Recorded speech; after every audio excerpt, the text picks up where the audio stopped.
Welcome, I'm Dathen Fairley, and today I'm going to do a Google Ads course designed to help you to get your first profitable Google Ads campaign up and running. Now, this video is going to be different than my Google Ads tutorial. My Google Ads tutorial is designed to help people get started with Google Ads, how to open up the account, how to set it up properly, how to not get suspended, what you should be looking to create as your first campaign, conversion tracking, just for the beginner who's never actually opened up an account. But in this particular video, we're going to discuss specifically creating your first Google Ads campaign designed to get you your first sale and many sales to come. First, we need to talk about what type of campaign you should be setting up if you are going to try to make your first money or to have that very first campaign that's going to create consistent sales for you on repeat. And by far, it's not even close, the best campaign to set up is a Google search campaign. Now, you need to be careful here. Google has a lot of technologies. They're really pushing Performance Max and other smart campaigns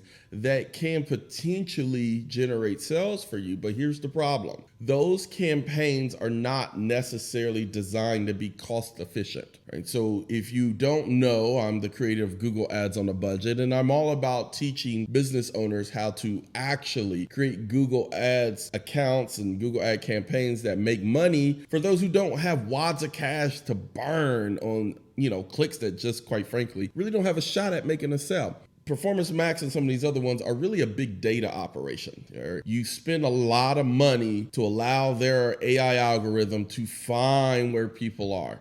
Starting out, you don't need to burn money. You need a strategic strike going right at the heart of your money. And the best way to do that is Google search. So hopefully I convinced you that that is what you actually should be doing, and that's what I'm going to teach here today. When it comes to setting up your very first Google search campaign, there's really only two campaigns that absolutely unequivocally has your paying customer on it, and you really should come out the gate with one of these two campaigns. The first one is a branded campaign. Now, I'm not going to spend a lot of time on that. Obviously, if people is looking for your product, for your service, for something that's even remotely close to you or what you're selling, that should obviously be the very first campaign that you create. I'm going to go right to where you're going to find people who have absolutely no idea who you are, but they have their credit card in hand. Then if you could convince them to buy from you, they absolutely will buy your product. And that is on level 3 keywords. There are different level keywords. They have different meanings. People have different mindsets as it pertains to buying something. A level 1 person is someone says they're just problem aware. They're not really ready to buy. A level 2 is someone that now they understand their problem. Now they're looking for solutions to their problem. They're getting closer to buy. That's where most of the competition is at. And then a level 3 keyword is really where the low-hanging fruit is for you if you want to start a profitable campaign. And these people are product/competitor aware. This is why you should go here. It takes a lot of work to warm someone up from they just have a problem and they're just trying to understand it, to all the way down to they actually have a credit card in hand. They're looking at particular companies or products or whatever, getting ready to buy. The amount of work it took for someone to type in your keyword for your product, it was a lot of work. The fastest way to a sale is to shortcut that. Don't do all that work. Just go to the finish line and grab as many people before they cross the finish line over to your exit as opposed to a competitor's exit. This is how the game is mainly played. And if you have any ethical qualms about that, think about that. Everything in business pretty much works this way. When you have a gas station on one corner, you have another one on the opposite corner. You get a Walgreens on one corner, you get a CVS on another. You have a Walmart, then a Myers, a Kroger, then a Whole Foods. This is how business is actually done. Why? Because they know that's where the money is. You need to do the same thing. You don't need to reinvent the wheel. Just follow standard business practices. So that being said, it's not like it's particularly easy to do this, and that's why we're having a course specifically on making your first sale here in 2024, because you need to do a couple of things to make sure that you can actually convert people here into a sale for you. So to do this, we need to go over an example. Let's use the good old-fashioned multi-level marketing. It's been quite a long time since I talked about this. So if you are in an MLM, as an example, and you want to recruit people to your network as opposed to another network, let's say you are in MLM Solutions, some made-up company. You sell supplements for health and wellness. But let's say your number one competitor in this space is called something, we'll call them Murmalife. And those who know what this is can get the joke. And Murmalife, they sell supplements as well. This is your ideal customer as well. So how do you grab customers from Murmalife to your company? Well, the easiest way is you actually bid on the keywords for Murmalife, and then specifically product, whatever. Let's say they have a product called Murmalife Live, and then there's keywords like Murmalife supplements, and there's keywords such as Murmalife supplements reviews. Here's the thing. People that are aware of Murmalife and Murmalife supplements and are still going into Google, typing it in, they have some hesitation. They are still trying to decide whether or not this is the right solution for them. You need to understand this and understand what the hesitation is. And if you can adequately satisfy this person that your particular product is better for that hesitation than what Murmalife is providing, then you will grab the sale. Let me show you how this works. So let's say the keyword is Murmalife supplement review. Now you do a little homework on this. You're on YouTube, you're doing Google searches, you're looking all around, and you learn that the number one concern people have when they're looking to purchase something that is a Murmalife supplement is they are unsure of the purity of the product. So you find out that purity is an issue, maybe cost is an issue, maybe effectiveness is an issue, and then maybe longevity of the company is an issue. Maybe Murmalife is a brand new company. Let's say these are all questions in their mind. So what you need to do is you need to position your product in your MLM company, your supplement, and go directly after the major concerns people have here. Here's what you should do. So the first thing you need to do is set up a landing page. And on that landing page, it may say Murmalife supplements versus your supplement. And then you talk about the pros and cons of each. That is what the page is. Remember, it's a competitor, so you're going to have to really draw a distinction between you and them.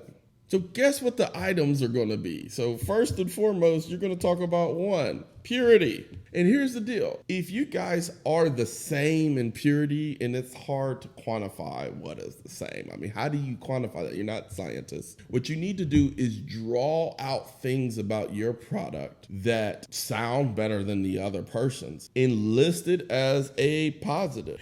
And then you do this on and on and on, showing the differences between you and your competition. That is going to make some people look at the difference. And you know what? They still may end up going and buying your competitor. But a certain percentage of these people are going to look at that review and they're going to decide that your company and your product is a better solution for their needs than what they were looking for when they were looking at Murmalife. And this is how you siphon off what we call the low-hanging fruit. Now, that's what you need to do on the website level. But what do you do with your ads? It doesn't make any difference whether or not you actually create a website experience that can satisfy the needs of that searcher if they don't actually click your ads. And this can be somewhat of a challenging thing because remember, they're going directly after your competitor. And there's really two solutions here. And I'm going to call it two buckets. So bucket A is if there's no trademark. And bucket B is if it's trademarked. It is important that you understand which bucket these two are in, because there's going to be rules about what you can and cannot do when you're going directly after a competitor on Google Ads. So if there's no trademark, you can directly mention the product and the company right in your ad. I mean, I would get really aggressive. Something like this: don't buy Murmalife supplements until you watch this revealing review first. Don't make the wrong choice and regret it later. All right, I'm gonna write a very direct, in-your-face ad like that. Obviously, I have to get the character limits and all of that. But when you write ads, if you don't have a swipe book, I use a swipe book where I go in and I grab ad formats and I just change everything for me. But if you don't have a swipe book like I do for ads, then what you need to do is you need to write the concept of what you're trying to communicate, like I did here.